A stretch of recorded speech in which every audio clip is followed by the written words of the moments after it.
नमस्कार, आपका स्वागत है हमारे YouTube चैनल शिक्षा सखा पर। आज मैं आपके लिए लेकर आई हूँ class third my book of English का lesson third working with grandpa. इस वीडियो में हम इस पार्ट को पढ़ेंगे। पिछली वीडियो में मैंने आपको लेसन 2 अरुण's हाउस पार्ट को पढ़ाया था। अगर आप मेरे चैनल पर नए हैं और अभी तक आपने मेरे चैनल को सब्सक्राइब नहीं किया है तो प्लीज़ मेरे चैनल को सब्सक्राइब कर लें और बेल आइकन को ज़रूर दबाएँ। मैंने अपने चैनल की प्लेलिस्ट में सब्जेक्ट वाइज लिस्ट डाली हुई है। आप जिस भी सब्जेक्ट के लेसन को देखना चाहते हैं मेरे चैनल की प्लेलिस्ट में जाकर उसे देख सकते हैं। तो चलिए शुरुआत करते हैं। Lesson 3 walking with grandpa. सबसे पहले हम प्री रीडिंग करेंगे। Number 1, do you live your grand parents? क्या आप अपने दादा दादी के साथ रहते हैं? अगर आप रहते हैं तो लिखेंगे यस और नहीं रहते तो लिखेंगे नो। इस तरह से देखिए, यस या नो। आगे, do you help your grand parent? If yes, how? तो आप अपने दादा दादी की मदद करते हैं तो आप लिखेंगे यस। कैसे करते हैं वो आप बताएंगे कि किस तरह से करते हैं। जैसे कि दादा को दवाइयाँ देने में उनकी मदद करते हैं, उनके साथ घूमने जाते हैं तो उनकी हेल्प करते हैं। इस तरह से आप लिखेंगे। Do you ever go out with your grandparents? If yes, where and why? क्या आप अपने दादाजी के साथ बाहर घूमने जाते हैं? अगर हाँ तो कहाँ? पार्क में जाते हैं। किस लिए जाते हैं? ताकि वो वहाँ पर अपना मन बहला सकें और देख सकें, पार्क में घूम सकें। आगे है reading. I like to work with grandpa. मुझे दादाजी के साथ घूमना पसंद है। His step are short like mine. उनके कदम भी मेरे जैसे छोटे हैं। He does not say now hurry up. वह यह नहीं कहते कि अब जल्दी करो। He always takes his time. वह हमेशा अपना समय लेते हैं। Most people have to hurry. ज़्यादातर लोगों को जल्दी करनी पड़ती है। दे डू नॉट स्टॉप एंड सी। वे रुक कर नहीं देखते। I am glad that God made him. मुझे खुशी है कि भगवान ने उन्हें बनाया। अनरस्ट एंड यंग लाइक मी। मेरी तरह शांत और युवा। इस तरह से ये पोएम है और मैंने इसकी हिंदी लिख कर दी है आपको। आप इसमें से हिंदी देखकर कर सकते हैं। अब हम वर्ड मीनिंग करेंगे। वर्ड मीनिंग है hurry up, do things quickly यानी जल्दी। ग्लैड यानी खुश। अनरश्ड, विदाउट हरी यानी धीरे से। अब हम इसके कंप्रिहेंशन करेंगे। Answer the following question. Why does grandpa work slowly? अब हम प्रश्नों के उत्तर देंगे। ये लिखे हुए हैं मैंने। आंसर है grandpa work slowly because he take small step. Question 2, pick out the words that describe grandpa and write them. Answer है short step, unrushed, young. Question 3, why does the child not like to work with our other peoples? Answer है the child does not like to work with other people because they are always in hurry. Number 4, is the child happy to work with grandpa? Y और why not? Answer है yes, the child is happy to walk with grandpa because God has made him without hurry and young like the child. आगे vocabulary. Write the members of your family in the boxes given below. One has been done for you. आपको बताना है कि आपकी family में कौन कौन है। जैसे कि फैमिली में है grandmother, grandfather, father, mother, brother and sister. आगे rearrange the letter of alphabet given below to make word that you find in the poem. आपको पोएम को देखकर बताना है ये लेटर आगे पीछे लिखे गए हैं, इनको आपको सही तरह से लिखना है। जैसे कि TSPO, तो इसको जब हम सही करेंगे तो ये बनेगा स्पॉट, दूसरा बनेगा मोस्ट, तीसरा बनेगा हरी और चौथा बनेगा यंग। आगे हैं rearrange the following words in alphabetical order. आपको यहाँ पर अल्फ़ाबेटिकली लिखना है। जैसे कि शब्द हैं uncle, aunt, brother, sister, father, mother, nephew, cousin and grandfather. तो इसमें आपको पहले जो ए से शुरू होने वाला है उसे लिखेंगे। जैसे कि लिखा है मैंने आंट, ए के बाद आता है बी तो ब्रदर, सी कज़न, ई है नहीं, एफ तो इस तरह एफ माने फादर, जी माने ग्रैंडफादर, फिर उसके बाद आएगा मदर, फिर आएगा नेफ्यू, सिस्टर और अंकल। इस तरह से आपको अल्फ़ाबेटिकली लिखना है। ग्रामर है read the following sentences and notice the word in bold. आपको यहाँ पर बताना है कि कौन सा वर्ड है। जैसे कि आर्यन एट एन एप्पल, तो ये सब्जेक्ट है बच्चों, आर्यन। दूसरा चिल्ड्रन वर प्लेइंग फुटबॉल, इसमें चिल्ड्रन है सब्जेक्ट। तीसरा they went to Delhi yesterday, इसमें है दे सब्जेक्ट। चौथा he takes exercise in the morning, इसमें ही है। पांचवा the bus carries the passenger, इसमें द बस सब्जेक्ट है। छठा आवर हाउस हैज़ 3 रूम्स, इसमें आवर हाउस सब्जेक्ट है। A sentence has 2 parts, subject and predicate. In the above sentence the word is bold or subject. The subject is the thing or person that the sentence is about. It can consist to one word or more than one word. The predicate is the rest of sentence. तो बच्चों सब जो वाक्य होता है उसके 2 parts होते हैं, एक सब्जेक्ट एक प्रेडिकेट। तो इसमें मैंने सब्जेक्ट बताए हैं आपको। अब आ गया the circle subject and underline the predicate in the sentences given below. तो इसमें आपको बताना है, जैसे कि ग्रैंडफादर वॉक स्लोली, इसमें ग्रैंडफादर। दूसरा she sang a beautiful song, इसमें आएगा शी। तीसरे में आएगा teacher taught a new lesson, इसमें teacher. Number 4 Gita speaks English fluently, इसमें आएगा Gita. Number 5 lion is the king of jungle, इसमें आएगा lion. Number 6 our house is very big, इसमें आएगा our house. Number 7 the independence day is India celebrated on August 15, इसमें आएगा the independence day. Number 8 a large crowd greeted him at the airport, इसमें आएगा ए large crowd. आपको इन पे circle लगाना है। Tell children that we can identify the subject in a sentence by asking the question what is the sentence about. The answer to this question will given us the subject of the sentence. बच्चों आपको यहाँ पर subject की पहचान करनी है वाक्य को देखकर। दूसरा है fill in the blanks with the word from the help box. आपको यहाँ पर खाली स्थान भरने हैं बॉक्स में जो शब्द दिए गए हैं उनसे। शब्द हैं he, I, they, we, it और शी। तो पहला देखते हैं Tina is a good girl, she is my friend, इसमें शी आया है। दूसरा है my name is Anuj, I study in class 3, इसमें आई आएगा। Number 3 Raman is very intelligent, he does not homework every day, he does his homework every day, इसमें आएगा he. Number 4 I have a pen, it is very expensive, इसमें it आएगा। Number 5 I have 5 members in my family, we live happily, इसमें we आएगा। Number 6 children are playing, they are shouting with joy, इसमें they आएगा। आगे है listening and speaking, recite the enjoy the poem. Good manner are like flower, जो अच्छी आदतें होती हैं वो फूलों की तरह होती हैं। They have some magic power, इनमें ताकत होती है जादू वाली। प्लीज़, सॉरी और thanks are like money is the bank, please, sorry और थैंक्स ये बैंक में जो धन होता है जिस तरह उस तरह से हैं।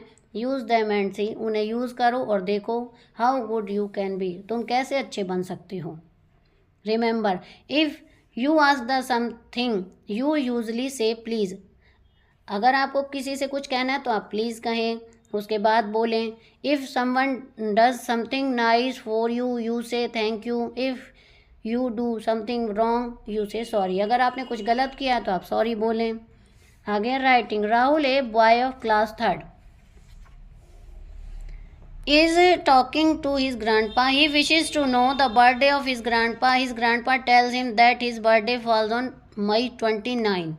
Now ask the date of birth your family member, friends, classmates and write them in the table given below. One has been done for you.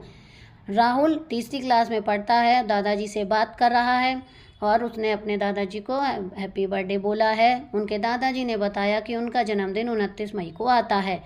अब बच्चों नीचे कॉलम दिए गए हैं, इसमें आपको अपने परिवार के मेंबरों के, दोस्तों के और क्लास में जो साथ में आपके पढ़ते हैं उनके यहाँ पर जन्मदिन लिखने हैं। तो एक आपको करके यहाँ पर दिखाया गया है, जैसे कि रिलेशन ग्रैंडफादर हैं, डेट है मई 29, डेट ऑफ इसको इस तरह से लिखेंगे मई 29। आगे है ग्रैंड मदर, मैंने लिखा है मार्च 21, इस तरह से लिखेंगे। आप अपने परिवार में पूछ के अपने दादा दादी मम्मी पापा का सबके बारे में लिख सकते हैं। फादर जनवरी 20, मदर अक्टूबर 20, ब्रदर सितंबर 1 और सिस्टर अप्रैल 9, इस तरह से करेंगे। यहाँ पर देखिए कैलेंडर दिया गया है। Now circle the dates in the calendar as show below. जैसे कि जनवरी में किसका जन्मदिन है, यहाँ पर देखिए 20 जनवरी पर सर्कल है, तो 20 जनवरी को किसका जन्मदिन था, फादर का यानी पिता का। अब आगे देखिए मार्च में 21 मार्च को सर्कल है, तो 21 मार्च को किसका जन्मदिन है, पीछे चलेंगे, 21 मार्च को है दादी जी का। अब आगे है, फिर है अप्रैल में 9 अप्रैल को किसका है, 9 अप्रैल को सिस्टर का है। इस तरह से ढूंढेंगे। मई में 29 मई को दादाजी का था। जून जुलाई और अगस्त में किसी का भी जन्मदिन नहीं था। सितंबर में भाई का था। अक्टूबर में किसका बर्थडे था, देखिए अक्टूबर में बर्थडे है मदर का। और नवंबर और दिसंबर में किसी का भी जन्मदिन नहीं है। और लिखोगे तो आप उनका जन्मदिन आता है तो उस महीने आप उनको लिखेंगे। Make slip from number 2 to 31 and put them in a box. Now ask child to come and pick out a slip from the box. The child will speak out the number written in the slip and all other children will write the number in the words in the table given below.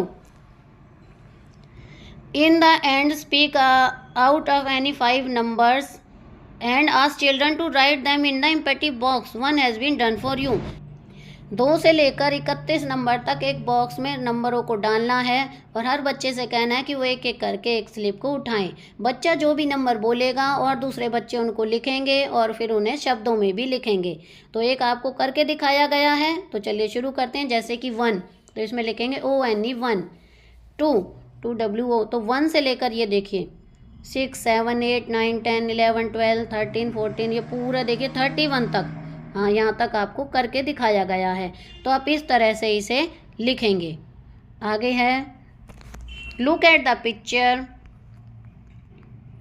Of a family and write some sentence describing what each number of the family is doing. आपको बच्चों इस तस्वीर को देखना है और वाक्य बनाने हैं कि कौन क्या कर रहा है। जैसे कि दादाजी अपने पोती के साथ खेल रहे हैं, दादी किताब पढ़ रही हैं, भाई पुस्तक लिख रहा है कॉपी में और मम्मी पौधों को पानी दे रही हैं। तो चलिए लिखते हैं। Grand father is playing ludo with his grand daughter. दादाजी अपनी पोती के साथ लूडो खेल रहे हैं। Grand mother is reading a book. दादी एक किताब पढ़ रही हैं। Mother is watering the plants. माता पौधों को पानी दे रही हैं। Boy is doing his homework. लड़का अपना होमवर्क कर रहा है। Girl is playing ludo with his grand father. लड़की अपने दादाजी के साथ लूडो खेल रही है। Your grandparent must have told you some stories. Tell the title of the story and like most. आपके दादा दादी ने आपको कहानियाँ सुनाई होंगी। जो भी कहानी सुनाई है उनमें से जो आपको ज़्यादा पसंद हो वो आप बताएंगे यहाँ पर। Write the title of the story in English on the blackboard and ask children to write down the same in their notebooks. Also, ask children to narrate some of the story. तो जो भी English में कहानी होगी तो हम English में उसे ब्लैक बोर्ड पर लिख देंगे और बच्चों आपको उतारना है। यहाँ पर देखिए, your grandparent must have told your some story. तो स्टोरी क्या हो सकती है, जैसे कि the fox and the crow, the milkman and the monkey. तीसरा है the honest woodcutter and many more like so. इस तरह से और भी कहानियाँ हो सकती हैं। आगे असेसमेंट करेंगे अब हम लेसन 1 to 3। पहला question, answer any 4 of the following question. A, what did the raincoat say to Munni. Raincoat Munni से क्या कहता है, वियर मी, मुझे पहनो। B, name the things Munni used when she went out in the rain. बू और हु। C, how old is Arun. Arun कितने साल का है, Arun is 8 years old। D, what does Arun father grow. Arun's father grows wheat and vegetables. E, why does grandpa walk slowly? Grandpa walks slowly because he takes some small step. F, if the child happy to walk with grandpa? Yes, the child happy to walk with grandpa. Number 2, match the following word with their picture. आपको तस्वीर के साथ इनकी matching करनी है। जैसे कि rain coat से रेन कोट को मिलाएंगे, मफलर, कॉबलर और लॉयर, इस तरह से मैच करेंगे। Number 3, look at the picture and write name in space provided. तो बच्चों आपको तस्वीर को देखकर उनके नाम लिखने हैं। जैसे कि ब्लैक बोर्ड, टेबल, अम्ब्रेला माने छाता, हाउस माने घर। Number 4, use the 4 in the following word in your sentence. Word है school, chair, hat, village, driver, grandpa, football and park. Number 1, आपको 4 बनाने हैं। तो पहला है दिस इज़ माई स्कूल, दूसरा है आई हैव ए हैट, तीसरा है her father is a driver, चौथा है this is his chair. Number 5, complete the table as show in the example. आपको यहाँ पर ये करनी है 4, लेकिन मैंने यहाँ पर सारे ही कर दिए हैं। Girl, boy, mother, father, aunt, uncle, wife, husband, daughter, son, nephew, niece, sir, madam, brother, sister. ये बच्चों ये लिंग बदलो हैं जिन्हें हम इंग्लिश में जेंडर कहते हैं। तो यहाँ पर ये असेसमेंट पूरा हुआ। अब हम इसके ऑब्जेक्टिव टाइप क्वेश्चन करेंगे। क्वेश्चन 1, हु आर इज या are the oldest person in your family? A parents, B grandparents, C grandfather, D grandmother. इसका सही उत्तर है B. Question 2, who I like to walk with? A grandma, B papa, C grandpa, D uncle. इसका सही answer है C. Number question 3, how were the steps taken? A short, B big, C small, D hug. इसका सही answer है A. Question 4, what does grandpa not say? A now be late, B now be quick, C now be alert, D now hurry up. इसका सही answer है D. Question 5, why does the taken time?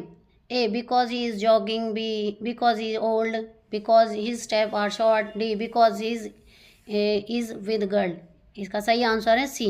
Question 6, why do people hurry? A they do not have time, B they do not care for other, they have to hurry, D है they want to chase others. इसका सही answer है बच्चों ए, उनके पास time नहीं है। Question 7, who made my grandpa? The nature, the earth, the god, the man. इसका सही आंसर है C, the god. Question 8, what do you mean by unrushed? A without hurry, B hurry, C fast, D good. इसका सही answer है A without hurry. Question 9, what do you mean by glad? A unhappy, B happy, C sad, D weeping. इसका सही answer है be happy. Question 10, who wrote the poem walking with grandpa? A Rodney O Heard, B W B ईस्ट, C Shakespeare, D Wordsworth. इसका सही answer है A. Question 11, how would we speak to other? A calmly, B softly, C gently, D all of these. इसका सही answer है D all of these.